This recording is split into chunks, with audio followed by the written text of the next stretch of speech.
Hi, this is John Harcher, and welcome to episode 8 of Left Turn at Albuquerque. We're up to the last of the 3 platinum collections.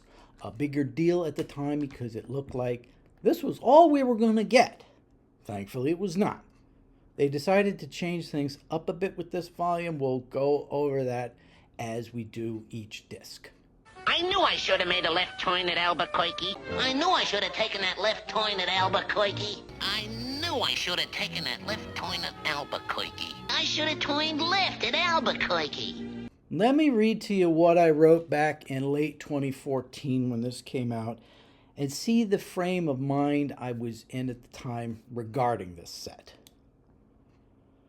Well, all good things must come to an end, and it looks like the days of the big collections of Warner Brothers cartoon have come to a close with the release of this volume, the third of the Blu-ray sets. Warner's has cut back their cartoon restoration budget to practically nothing, if not eliminated it altogether. Supposedly, they will concentrate on simply re-releasing what they've previously done in different packages. Why they believe this will be successful, you've got me. But for now, let's take one last look at a new collection. Wow, was that depressing. It's similar to, for those of you who heard my Keep on Grooving podcast about Jimi Hendrix, my reaction to the 1995 CD Voodoo Soup.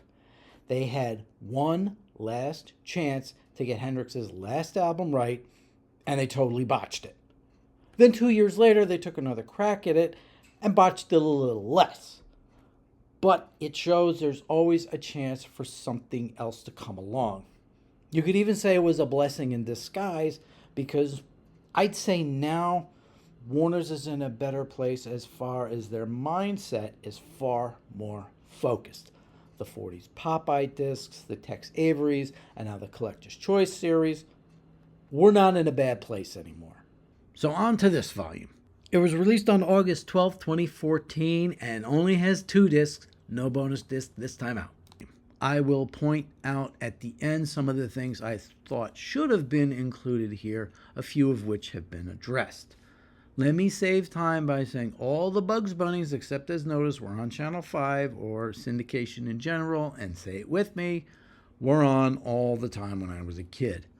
I do have a nice story about one of them. I'll get to it at the end.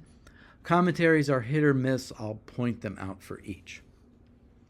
Disc 1 begins with Hiawatha's Rabbit Hunt from 1941, directed by Friz Freleng and written by Michael Maltese. Bugs is chased by little Hiawatha. I'm gonna catch me a rabbit, and I'm gonna cook him right on this pot. This pot right here. Yeah, that's just what I'm gonna do. Even at this early date, Friz was already looking for someone other than Elmer Fudd for Bugs to battle. During the chronological airing of the Bugs Bunny cartoons on Cartoon Network's June Bugs back in 2001, this was one of the tunes left out due to sensitivities. Anyone who mistakes this Hiawatha for the Hiawatha of legend is a goofball. Now, as I mentioned, this was on Channel 5 and TBS all the time. It's not like it was something obscure.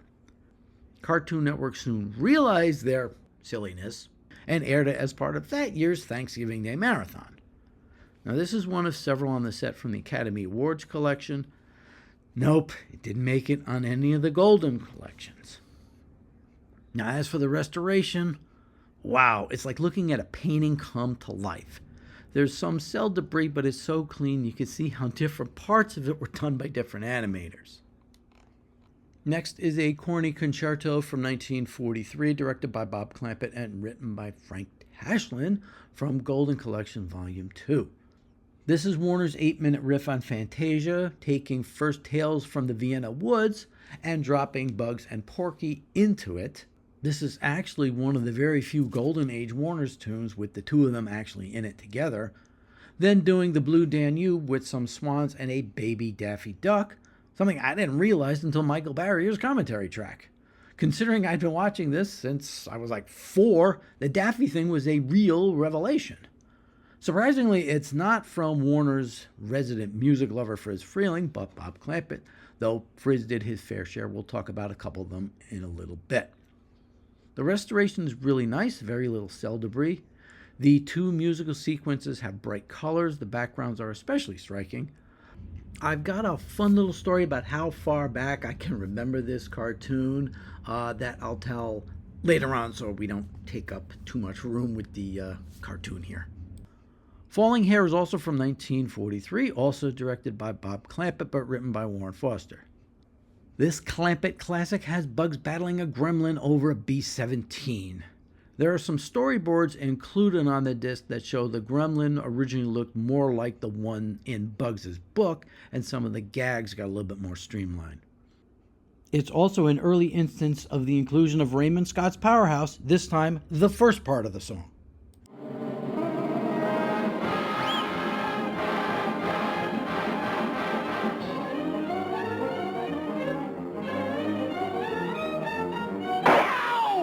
Now, the ending here is very similar to the one in Tex Avery's Heckling Hair that got him fired. Difference? Bob didn't use the punchline of a dirty joke. This is from Golden Collection Volume 3. It has decent restoration. The sky has some brownish debris, though. This one's pretty long, running 8.5 minutes. John Kay and Bill Melendez do the commentary. It also gave us kids a clue what gas rationing was like during the war. 1944's Little Red Riding Rabbit from Golden Collection Volume 2 is Friz Freleng and Michael Maltese's twisted take on the fairy tale with a loudmouth Red, I got a little bunny rabbit which I'm taking to my grandma's, voiced by Betty Rubble, and an annoyed wolf, voiced by the Big Bad Wolf. Come on, come on! Take a powder! This is my racket! As usual, you can tell it's a Friz with all the songs of the era that pop up. Put on your own ring,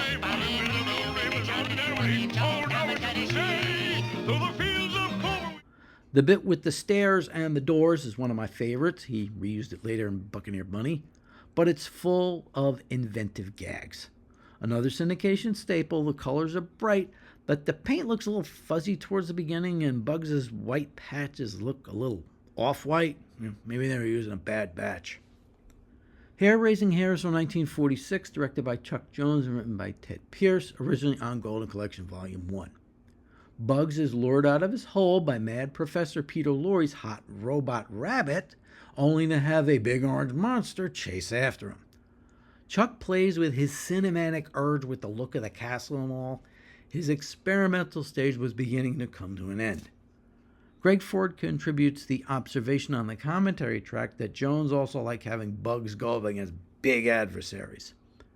I also noticed Bugs does a lot of Groucho-isms in this one. And don't think it hasn't been a little slice of heaven, because it hasn't. There's a batch of scratch cells in the opening. You can see them as plain as day. Again, nothing you can do about some of these. Colors are pretty subdued with the exception of the yellow Peter Lorre, Mel doing another impression, and the monster who'd become later known as Gossamer. This was remade in a sense as Water, Water Every Hair. It's also the origin of the line that turned into song by the Velvet Fog, Judd Stone's favorite scatmeister, Mel Torme. My, I'll bet you monsters lead interesting lives. Monsters lead such interesting lives. Another one from 1946, Acrobatty Bunny, is from Golden Collection Volume 3, directed by Robert McKimson and written by Warren Foster. Bugs visits the circus for the first time and runs up against Nero the Lion. This was McKimson's first Bugs Bunny cartoon and far from his last. Great sight gags in this one. My favorite is the elevator that bends and twists as it makes its way up the rabbit hole. Colors are bright when necessary. Some cell debris in the really dark or bright parts also show up. To be honest, I probably would have opted for Big Top Bunny on the set, but this has the McKimson first link to it, so I understand why it's here. From Golden Collection Volume 2, The Big Snooze is also from 1946, directed by Bob Clampett with an assist from Art Davis, and written by Clampett with some help from Warren Foster and Michael Sassonoff. Despite its name, it has nothing to do with Bogart or Detective. Clampett's last for Warner's has Elmer quit the studio over always losing to Bugs, then having the rabbit invade his dreams through sleeping pills. The story goes Clampett left the studio for more artistic freedom. Davis was left to pick up the pieces. He saw what Clampett had and wasn't sure what to do with it, so he just finished what was there. Now, some of the scenes from the log turning gag are direct lifts from All This and Rabbit Stew, except switching the racist stereotypical black hunter for Elmer. The sleeping pill gag was occasionally cut, but not when it was frequently shown on TBS. Now, this one wasn't on Channel 5, but I remember it from Channel 29. For some reason, this one's on the darkest side. It lightens up with the dream sequence. There's only a few bits of cell debris. It's quite a wild ride, as most of the 46 Clampetts were. Bill Melendez, who actually worked on the cartoon, does the commentary. 1947's A Hair Grows in Manhattan is from Golden Collection Volume 3, directed by Friz Freleng and written by Maltese and Pierce.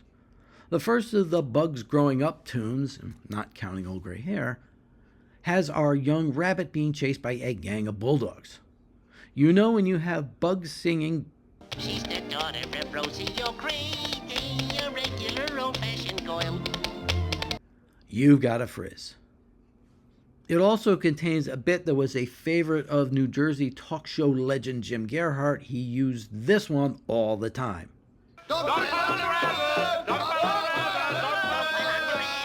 pile on the rabbit! Don't pile on the rabbit! It also gave us kids a clue what an automat was. As for the restoration, it looks like the camera pane has some scratches on it for the opening. Once the dog gang shows up, the colors get brighter. Also from 1947 in Golden Collection Volume 3 is Easter Yeggs, directed by Bob McKimson and written by Warren Foster. Yeah, just missed Easter by a couple of weeks, but Orthodox Easter was coming up, so we'll use it for that. Bugs takes over for the depressed Easter Bunny, only to find a hungry Elmer waiting for him, as well as a very active child. I want an Easter egg! I want an Easter egg! I want an Easter egg! Bugs is certainly more jowly, isn't he? Well, that's the late 40s McKimson look. And this is the second of the last three to have Some Sunday Morning as a theme song.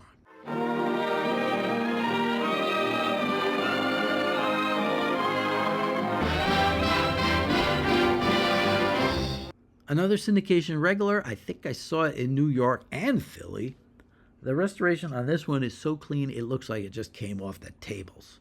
We stay in 1947, though, to be honest, I thought this one was from 46, for Slick Hair from Golden Collection Volume 2, directed by Friz Freleng and written by Maltese and Pierce.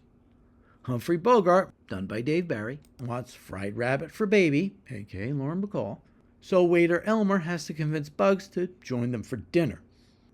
There's lots of the music Friz loves so much and plenty of Hollywood gags. I never knew the guy with the razor was Gregory Peck. He always looked more like Fred McMurray to me, but it's a nod to something in Spellbound by Alfred Hitchcock. We see Ray Milland from The Lost Weekend here, and of course, the skinny Frank Sinatra. Michael Barrier on the commentary track pointed out the gag in the kitchen. There are paw prints all over the wall by the oven like something was trying to keep itself out. As for the restoration, ouch. The Macrumbo Club looks like it was hit with a bunch of spitballs. Those 1947 cells. The rest of the tune isn't much better. They must have used the worst batch of cells for this one. The foreground figures look great, however. We finally move on to another year, in this case 1948, and Gorllia My Dreams, also from Golden Collection Volume 2, directed by McKimson and written by Foster. A shipwrecked Bugs ends up adopted by a female gorilla, much to the dismay of her husband Gruesome, and to Bugs, dressed up in bonnet and diapers. An early McKimson effort highlights another Raymond Scott composition in the manic ending going up and down the trees that we've already heard back in Greetings Bait, dinner music for a pack of hungry cannibals.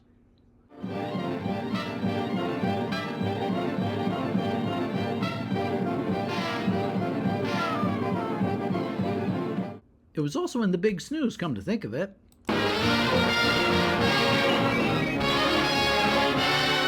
There are a few blotches here and there, but otherwise it's as clean as one could possibly want, especially the final chase. I thought the greens would be greener, being the jungle and all, but is what it is. Jerry Beck does a commentary track. We finally get to a network short with 1949's High Diving Hair, directed by Friz Freleng and written by Ted Pierce from Golden Collection Volume 1. Sam wants to see Fearless Freep high dive, so Bugs has to step in when he doesn't show. But it's Sam who ends up taking most of the falls. If Sam's in it, you pretty well know it's Frizz. Amazingly, it's basically one joke through the whole cartoon, but the guys make it work brilliantly. This is another one I remember from ABC for the most part. It was probably on CBS, just don't remember it that well. It took until Greg Ford's commentary track for me to get the Open up that door! You notice I didn't say Richard? It's a novelty song by Count Basie and Louis Jordan. The guys in Termite Terrace love those two. Some bad debris in the opening scenes, but it's pretty clean. Otherwise, the glow from the footlights look especially nice. Another network short, 1950s Hillbilly Hare from Golden Collection Volume 3, directed by Robert McKimson and written by Ted Pierce. This time Bob has Bugs fighting two hillbillies, one voiced by Mel, the other by Stan Freberg, with maybe some assistance from John T. Smith. It ends with a tradition at Termite Terrace, a square dance. This was another one of producer Ed Seltzer's great decisions. McKimson wanted to put this up for Oscar contention. Seltzer said no, and Warner's didn't get a nomination that year. Probably could have given Gerald McBoing a run for its money, but when this was on the primetime show and on CBS, it aired unedited. But by the late 80s and early 90s, they started chopping the heck out of it. This one looks amazing. Colors leap off the screen. Very little debris. Wish they could all look like this. Michael Barry does the commentary track. We go back to syndication with 1951's Bunny Hugged from Golden Collection Volume 2, directed by Jones. Well, they've been kind of light on him so far in this set, but this was the first of 3 in a row, and written by, not surprisingly, Maltese. Bugs takes on the Crusher in the wrestling ring. Yet another one of those where Chuck pits the rabbit against the big guy. Think of it as a companion piece to the earlier Rabbit Punch, which I probably would have opted for, but either of them are solid. The good thing about the crowd scenes is they usually don't draw all the people, or any for that matter, so any cell debris would actually be useful, but the action in the ring looks terrific. Next is Operation Rabbit from 1952, another Jones and Maltese, originally from Golden Collection Volume 4, and also syndicated. Having failed to get the fast bird, the coyote sets his sights on the rabbit and all kind of bizarre contraptions, from pressure cookers to robot bombs to flying saucers, to try to get him. Interestingly, the second appearance of Wile E. Coyote was in this cartoon, where he gets the added characteristic of speech, the full name, and the title, Genius. This is another amazing looking one where you can almost see the brushstrokes in the backgrounds. Great detail on the inventions. I just noticed while watching this when this came out, there's a lot of fade to blacks on this one. Not usual unless they were cutting something out, which does not look like the case here. It looks like it was just a choice by Chuck. Paul Dini contributes a commentary track. The final Jones Maltese Bugs on the disc is 1953's Bully for Bugs from Golden Collection Volume 1. This is the one where Warner's producer Ed Seltzer insisted Chuck Jones and gang never make a bullfighting cartoon, after which they promptly went out and made one. Not sure if he was worried about the fallout from Republic's Bullfighter and the Lady. I mean, if producer John Wayne can't make money. A Saturday morning staple on CBS and ABC, as well as a fan favorite. My favorite little bit is the hat dance, slapping the bull.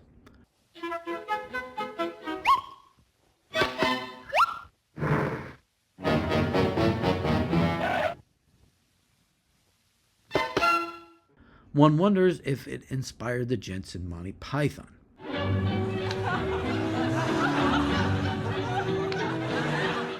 This one's practically flawless. I wonder if they were able to afford new cells in the 50s. Now, if you were watching the opening of this episode closely, you may have noticed a little difference. I swapped out this left turn at Albuquerque. I knew I should have taken that left turn at Albuquerque. For the one that was in there previously. I actually snuck it in for the beginning of the spring break update. As we do the 4 tunes included in the opening, I'll use the updated versions from the discs. Sorry, jaw print. Michael Barry does the commentary track. It's back to syndication with 1954's Bugs and Thugs from Golden Collection Volume 1, directed by Fritz Freeling and written by Warren Foster. Bugs gets mixed up with Rocky and Muggsy during a bank robbery, and somehow they end up being held hostage. This is sort of a remake of Racketeer Rabbit, a little loose. This one is another one of the earliest tunes I can remember seeing. The gag with the oven and the Irish cop is a standout. He's not in the stove. Whoa, he's hiding in that stove, eh? Lots of fade-outs on this one, too. It must have been the preferred transition of this era. I think I only saw 1 or 2 incidents of cell debris. The last Bugs on the disc is Nighty Night Bugs from 1958 from Golden Collection Volume 4. Yet another Bugs, Sam, Frizz, Foster Saturday morning staple here. Bugs is enlisted to get the singing sword, a riff from Prince Valiant, back from Sam the Black Knight, and his sneezing, fire-breathing dragon. Great visuals here, though not quite as cinematic as Chuck's Nightmare Bugs. Now, we would use the Dragons is so stupid line when we were playing the old Atari game Adventure, and we tricked the dragon into running into the sword, which was just 2 dashes and a greater than sign. Some nice depth shots on this Oscar winner that Blu-ray really brings out. And wait, the only Bugs Bunny to win an Oscar, and this one doesn't have a commentary track? Come on, guys, somebody's got to have something to say about it. We now move on to the other cartoons on the disc. The first is Honey's Money from 1962, directed by Fritz Freeling and written by John Dunn. This is one of 4 new tunes on the set that haven't appeared in remastered digital form in any capacity. I actually saw this the day after this set got announced, and I think it was on Cartoon Network, and my reaction was, why? At the time, I didn't think it was all that memorable. Who wants to see a henpecked Yosemite Sam? But there seemed to be some calling for this one, and over the years, I've kind of grown to appreciate it. Now, remember I mentioned this is a remake of His Bitter Half, which we did back on Collector's Choice Volume 1. So it's odd that they went with the remake to come out first rather than the original, but now we have them both on Blu-ray. So we're in a better world. It's one where you can kind of see the beginnings of the Patty Freeling style, the move from the Warner Brothers to something that looked more like a Pink Panther cartoon. By the way, the voice of Wentworth is done by Billy Booth, who played Tommy on Dennis the Menace. You my daddy? I wonder if he gave Jay North the voiceover bug. Later on, Jay ended up being the voice of the Teenage Bam Bam on Pebbles and Bam Bam, with Sally Struthers as Pebbles. Jerry Beck and June Foray contribute the commentary track. This one was on ABC, but rarely. However, it's been in the Boomerang rotation for the last couple of years. Next is 1942's The Hep Cat from Golden Collection Volume 2, directed by Bob Clampett and written by Warren Foster. A cat who thinks of himself as a hot womanizer is tricked by the dog using a cute girl cat puppet. This was actually the first Looney Tune in color. Officially, all the color ones before this were Merry Melodies. It used to be a bigger differentiation than it is now. It's not as manic as some of the other ones from Bob, but it has its moments of insanity that still pop up. This is kind of an odd Clampett to pick for an upgrade, but it's got the historical tag on it of the first color Looney Tune. To be honest, I would have chosen this over Catnip College for Volume 1 if you wanted to do an older cartoon. Cell Debris starts off bad but becomes less obtrusive as the short progresses. The lead characters are clear. This may have popped up on TBS every now and then, but I mostly remember this from the DVDs. And look, more Jerry Colonna! Next is 1943's Pigs in a Polka from Golden Collection Volume 3, directed by Fritz Freeling and written by Michael Maltese. Another take on a Fantasia-type tune. We had Corny Concerto earlier, plus we'll have another one on the next disc, using the story of the 3 little pigs to go through the Hungarian dances of Brahms.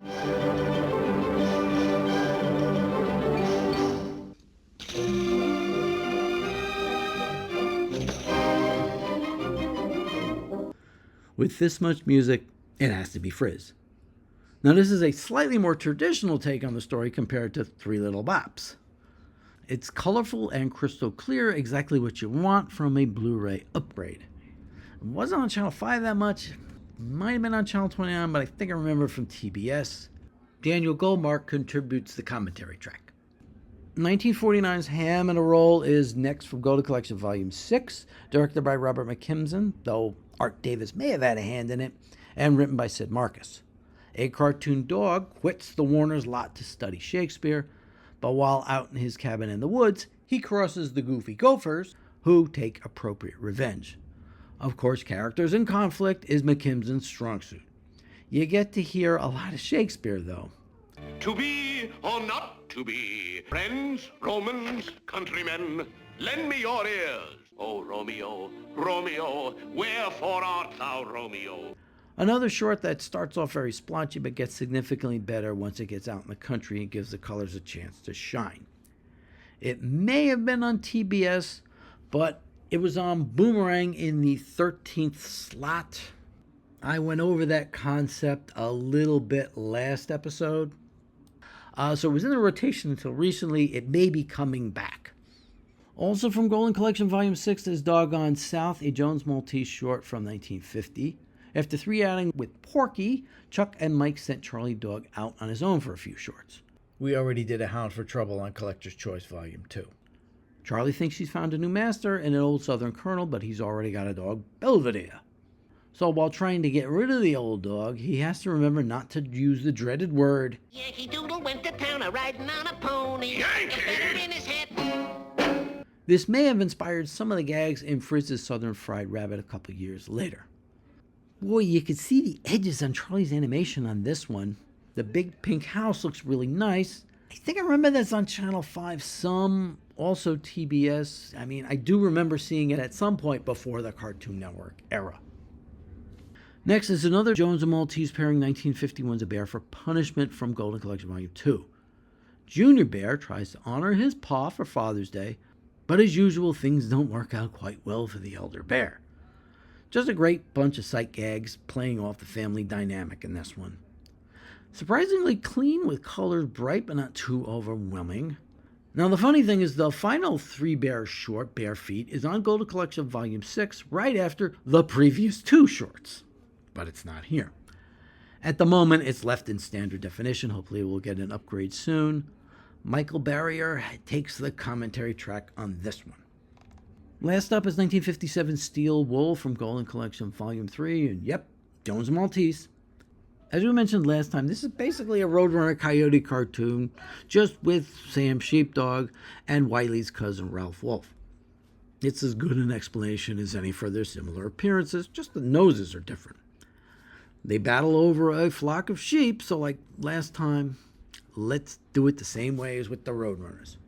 Ralph tries stealing a sheep from underneath, but Sam catches him. Ralph digs his hole and uses a periscope and lasso to catch the sheep, but gets Sam instead.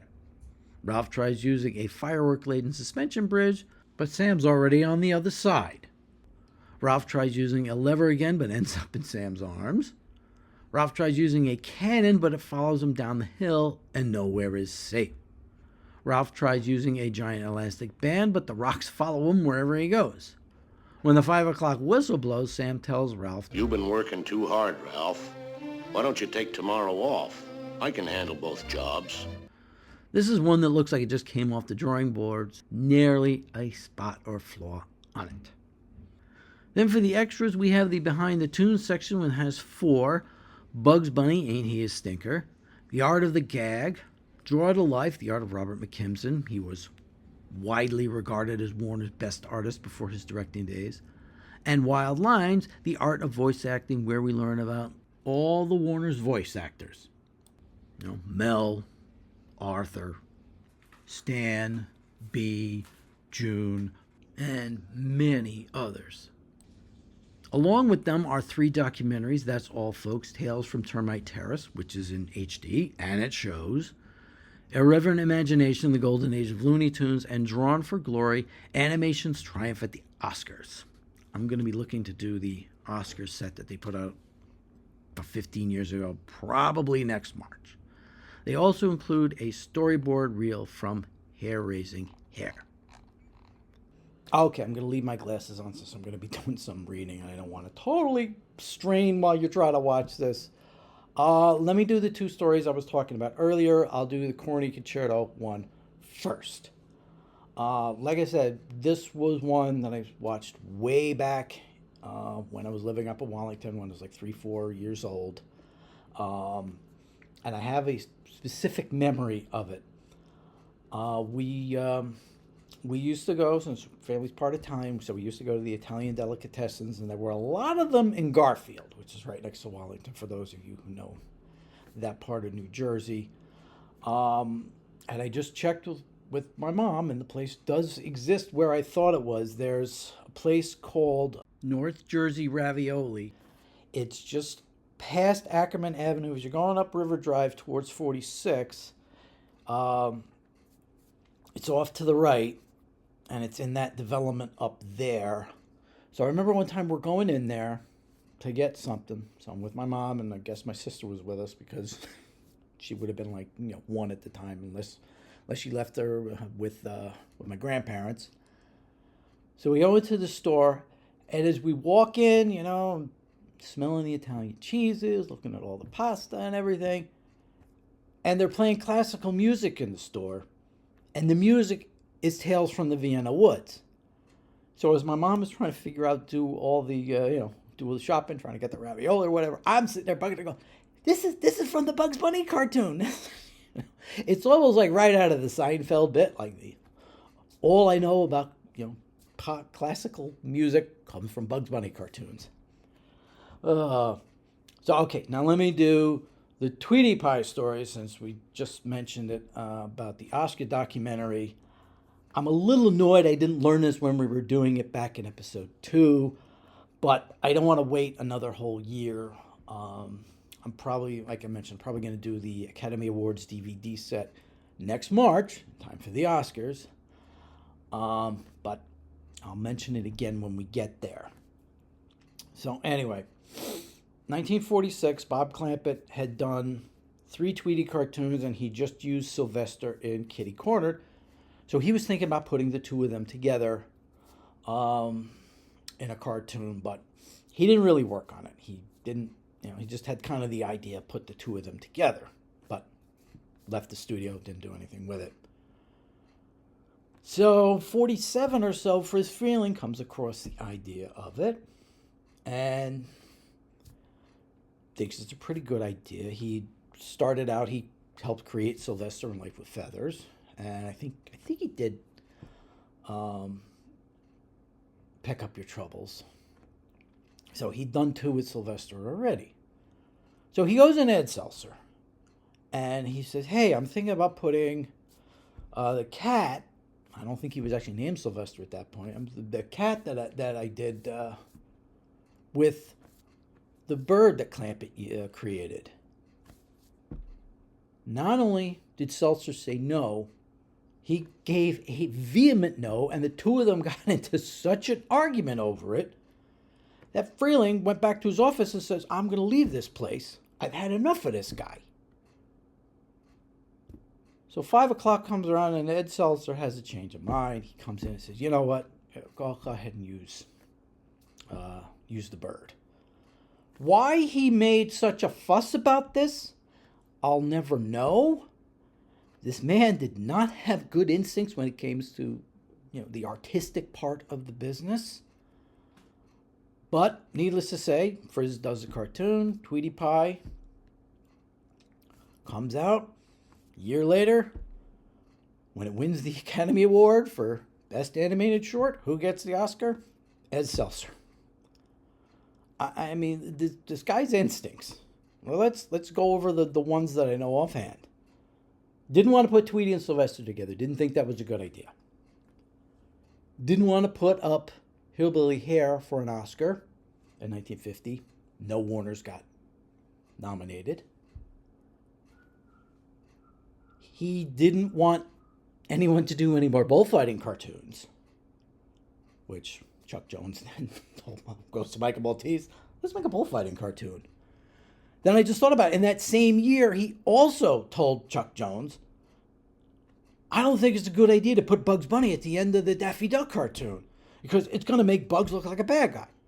So I don't want you to do that. It's the punchline to the cartoon. And then, of course, the great moment where he tells Bob McKimson, I don't want you doing any more of these Tasmanian Devil shorts.